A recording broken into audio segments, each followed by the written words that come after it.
This video is sponsored by PotownStore.com, the best place to get yourself some TCG code cards. They are compatible with TCG Live, and you can of course get everything on the website for 5% off using the coupon code ZapDoesTCG. This video is also sponsored by Cardmarket.com. This is a European platform where you're able to buy and sell cards to people all across Europe. I personally use it every single day, and you can do it as well. And you can use the referral name ZapDoesTCG to help support the channel. This video is also sponsored by YourPlaymat.com. This is a platform where you're able to, of course, create your own custom playmat. They have, of course, capabilities to ship worldwide, and you can get 10% off by clicking the link down below. So definitely check it out. Last but not least is Dragon Shield, the best brand to protect your beautiful cards. You can of course there's links down below for US and European people, and you can of course get your best quality sleeves available, as well as deck boxes and binders. Thanks so much for sticking around with the commercials. I hope you enjoyed today's upload. If you do, be sure to let me know by rocking the hell out of the like button, and let's get this video going.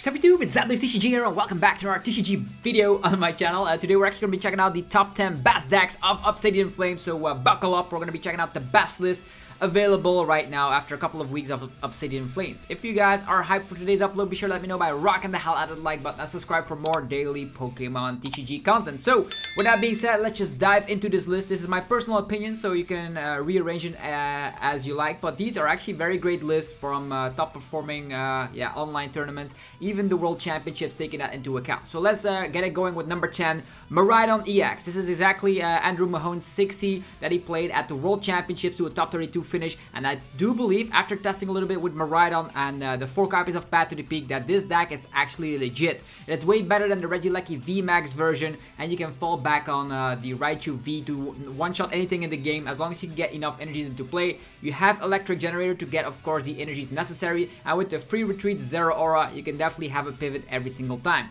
Bravery Charm gets your Pokemon some additional HP, so Miraidon actually has 270 HP. Very great if you're up against something like a Lost Box deck. And you're also going to be able to judge and Iono them with your 4 copies of Path to the Peak. It is a very honest deck, easy to play deck, and it's sliding its way here on the number 10 spot. Number 9 goes to Inteleon Urshifu, and what can we say about this?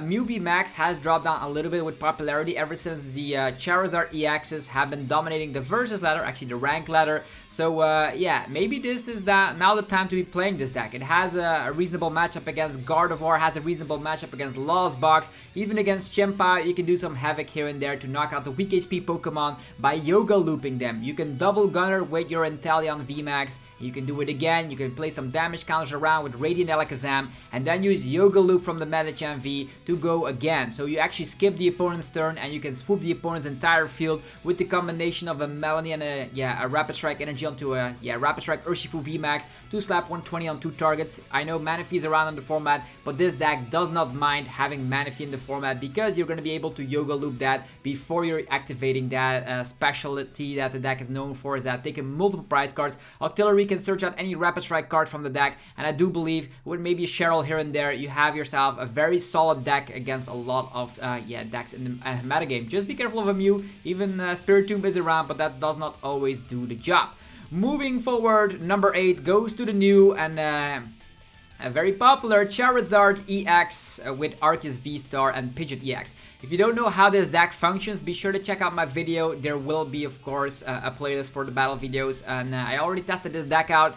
Charizard can instantly get energies from the deck if you evolve into it. That means that sometimes Arceus can slap 230 with the Choice Bell, which you can easily fetch with Star Burst. That could mean that you can knock out a 2-prize Pokemon on the opponent's side of the field without them being able to evolve yet, and you can fall back on Charizard to boost the damage output in the late game. So for every prize card the opponent has taken, Charizard dishes out 30 additional damage, so that is wrapping itself all the way up. If the opponent has taken 4 prize cards, you're slapping a whopping 300 for only needing 2 energies. Not only that, Charizard is a Darkness type, being able to hit weakness against Gardevoir EX and Mew VMAX, which were both archetypes featured in the final match of the World Championships of the 2023 season. With that being said, you have Pidgeot EX to fall back on with the Quick Search, also a new card from Obsidian Flames, allowing you to search your deck for any card at any specific time, unless there's a Path to the Peak in play. You do have Artisan, Magma Basin, and Lost Vacuum to, of course, get rid of that Path to the Peak. You have Mew, which actually helps out for Fetch and Go's VIP passes in the early game because you want to go wide on your board, and there's even a one prize Radiant Charizard to fall back on. Pretty much this deck has it all. Will it be successful at the upcoming regionals? Only time will tell. Moving forward as the single strike Tyranitar slash Lugia VSTAR deck sliding its way on the number 7 spot. And what can we say about Lugia that hasn't been said before? You use Summoning Star, get 2 Archetypes in play, and then the game plays itself. You can fall back on Gift Energy if the opponent wants to Iono you. Who cares? Nobody's playing Temple of Sinnoh anymore, which is awesome. That means Lugia is in a little bit of a sleeping pig because people are not respecting Lugia all that much. More decks are playing more paths. Even though there's a lot of paths, you have Pumpkaboo to easily get rid of that path to the peak, and then use Summoning Star, and then you can freely get the energies from the deck. You have great typings at your disposal. You can of course use Stonejourner against stuff like Arceus and Miraidon. You can use Tyranitar against Mew VMAX and Gardevoir EX. Life is all good. You can even go full one prize mode if you collapse away your Lugia VSTAR. Then you can attack with Stonejourner, with Yveltal, and even with your Arceus at a specific time. So this is a very strong deck. You can get rid of your liabilities as well. Luminion and Squawkabilly with, of course, the Collapse Stadium. Masagosa and Capturing Aroma are a little bit of the flippy cards in the deck. I personally am not a big fan of flippy cards, but the deck is still strong, and the V-Guard energies will definitely help against the likes of the Giratina, which seems to be very popular as of late. Number 6 goes to Arctina. Arctina, also before we go to Arctina, I want to shout out here, Cobalion is in the deck just to slap more damage with your Tyranitar V against a Charizard EX, so you're able to one-shot it. You're going to be able to slap 30 additional damage. With that being said, here we go, Arctina. It is just the best path judge deck around, in my opinion. You can judge and path the opponent and just hope that is enough to win yourself games. With so many abilities in the game right now, think about Genesect V, think about Luminion, think about Arceus VSTAR itself, think about Charizard EX, and way more abilities like even Gardevoir Psychic Embrace. So many abilities in the game right now, all of them on our rule box Pokemon. Slap down path, use judge, and pray that that is enough to win the game. There's also a superior 1/1 line in here, couldn't hurt. You could even mix that up. Maybe you cut a Grass and a Psychic Energy and add in 2 Lightning Energy and switch it up with a Flying Pikachu VMAX. Depends on what the meta is, what you expect, to be honest. This superior is very great against, of course, the likes of Charizard EX. Funny enough, because the Charizard is terrestrialized and has, of course, a grass weakness. B-Barrel draws cards, and Giratina can slap a whopping 280 damage output with that Lost Impact attack. You do have Choice Belt to fall back on. No Cleansing Gloves in here, so it's going to be a little bit harder to knock out a Gardevoir EX. But Gardevoir EX is no longer the most popular deck in the room, so it makes sense that they have been cut for additional cards in here. Also, the Jet Energy is an additional switch out if you might be trapped in the active position. Just Judge Path and Iono Path, and just, yeah, you have some tanky 2-prize Pokemon. Let's hope that is enough to last you through the game. Moving forward, number 5, starting its way on the halfway point here is Mew VMAX. Mew VMAX, this is just the World Championship winning list, and what can we say? The list is good. Box of Disaster helps against the likes of Gardevoir. You have Path Iono for specific endgame situations, and you even are a deck that if people are not respecting Mew VMAX, you're going to be running all over them, because as we all know, Mew is the most consistent deck if people don't tech against it, because the Genesect draw power is just ridiculous. It's the best draw power we've ever seen in the game, so you can basically draw half of your deck because of that amazing ability. So what else does Mew VMAX come back with? Of course, we have Alessa Sparkle and the Meloetta. Melodious Echo turn 1 going second can still cheese out so many games. How many games have you won? Like, let's say, oh, you're up against Lugia, they only have 1 Lugia, boom, you win the game. Same thing can happen for maybe an Arceus attached pass, boom, you win the game instantly. That's how good Mew still is.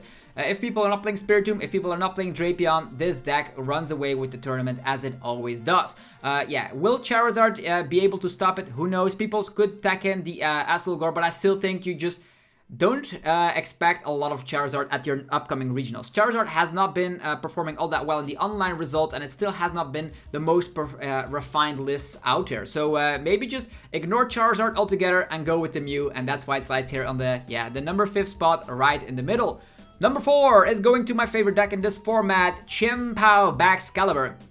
This is a list that is very solid. Only one canceling cologne in here because you actually want to have some room for the additional cards in here. Personally, in this list, I would cut one Baxcalibur for one additional cologne. But hey, that's just me. You have Big Barrel to draw to save yourself from Iono. And you have Arceus VSTAR to make sure that you can get any card you want from the deck. This list, as you can see, is not running cross switchers. Instead, it's just running Pokestop to get yourself into the game. It is based on the successful Worlds list. So if you want to switch that up with some cross switchers, that's all good for me. But this is a consistent build to get yourself started with Chien-Pao. This is also playing 4 copies of Chien-Pao. So if you want to cut some edges, you can cut Chien-Pao, you can cut Baxcalibur, you can even cut, let's say, what else can you cut? So you can add in the cross switcher. Like the 2 balls can even become cross switchers if you want to go that route. But this is just Lumineon boss. Lumineon is still in here to get yourself into the game. Lumineon, Irida, VIP Pass, Greninja, you know how it goes. So the deck is strong. It is capable of one-shotting anything in the game because of that Hail Blade attack, and I can even cheese out games because of Radiant Greninja and the Cologne combo. So definitely check out some Chien-Pao. It is now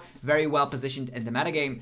Number 3 is Turbo Lost Box. This is a deck that doesn't change altogether. The only thing I could see here with a difference is people are adding in some Echoing Horn and Bravery Charm as some tech cards here and there. But the main thing is clear. Cramorant is a great attacker, Sableye is a great attacker, and with Forest Seal Stone, fetching out some Colorless Experiment here and there, you can even get a turn 1 Greninja. Definitely with the 3 copies of Lost Vacuum in here, so you have Vacuum, Forest Seal Stone, Pokestop to get a little bit deeper into the deck, so this is turbo mode. You even have Drapion to help yourself out against the Mew VMAX matchup. Raikou can still help out.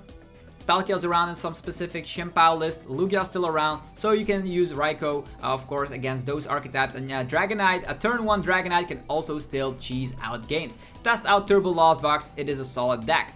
Number 2 goes to Gardevoir EX. This is Stort's build from Worlds, 2nd place list from the World Championships. And I wouldn't change a single card, to be honest. The reversal energies are very great. Can even help swing against like Charizard EX, because Charizard in the early game is not going to have that much impact. Definitely if you don't have Gardevoir EX on board quite yet. So you might be the first to get a 2-prize knockout, and from there on out, use your reversal energies, even rely on Zacian, and maybe that is a 50-50, closer than you might imagine. Also, what can we say about this specific 60 is that the Forest Seal Stone and the Lumineon are consistency boosters, which can get yourself into the game. And the Mirage Steps, I don't even know if Mirage Step is still necessary. Mirage Step does help out against Lost City decks, but as you all saw, Arcdura and all that stuff is no longer in the top 10, so maybe it's time to go back to 4 refinement Curlias, because Mirage Step, even though it's a cute card to just help yourself out against Lost City decks, the only Lost City deck out there is Mew VMAX currently, so maybe it is time to just go back to where it was. Also, this list is running Vacuum and 2 Stadiums. Is that enough to help against the increase of path? Who knows? Maybe you can add in an additional stadium. Also, as mentioned, Temple of Sinnoh is nowhere around, so maybe Lugia can cheese out some games as well, because people are not attacking in the Temple of Sinnoh any longer. Makes sense, I guess, because you're also revolving around your own reversal energy, so maybe that is where it's at right now. Maybe that's even better than, of course, playing a Temple. But Temple Iono seems to be like something crazy against specific archetypes for sure. And then the number 1 deck in this Obsidian Flames format right now is Lost Tina. Lost Tina has proven itself worthy, even though people always seem to be bashing on this kind of an archetype because it either bricks or it just draws really well, and then if it draws really well, it wins against almost anything in the format. You have Path Iono, Path Roxanne, that can win out games instantly. You have Sableye, the most dominant card in the format right now, sprinkling some damage here and there. You have the capabilities of even using Radiant Greninja in this kind of 60, and there's also, of course, the fact that the Lost Tina can snap everything with the Star Requiem, being able to one-shot anything in the game, no matter how much the HP it has. Also, Lost Impact, such a solid attack, definitely in combination with some Sable Sprinkles you did beforehand. So the best deck in format, this is the deck to beat right now in the Obsidian Flames format. So as we can all see, as a little summary, there's only one new deck in the format in the form of Charizard. Will people attack against it? Will they bring out the Shaymans, the Tropias, the Superiors? Who knows? But I personally would leave them at home because Charizard is not even in the top 5. So you don't have to overtack. That is my suggestion. Anyhow, hopefully you guys enjoyed this video, the run-through of the top 10 best decks in the Obsidian Flames format. If you did enjoy the video, let me know by rocking the hell out of the like button. helps out in ridiculous ways you have no idea. And of course, yeah, say hi to my sponsors, links down below. If you're looking for a custom playmat this season, you can click the link down below and you can get 10% off on yourplaymat.com to create your own custom playmat from scratch. Definitely do so. If you're on the need to play some TCG Live, you can get TCG Live codes right now on PotownStore.com. Use the coupon code ZapDoesTCG for 5% off. Help support the channel so much. There's also a Dragon Shield for your sleeves, binders, deck boxes, whatever accessory you're looking for, link down below. And there's also Card Market for European players, so you can buy and sell cards to people all across Europe. Helps out the channel when you use the referral name ZapDoesTCG. Have yourself a good one, and let me know which deck are you currently playing at your locals. I really want to know what is popular right now, so I can maybe rearrange the top 10 in a future video. Have yourself a fantastic rest of your day. I'll see you guys tomorrow for some more Pokemon TCG action. Peace!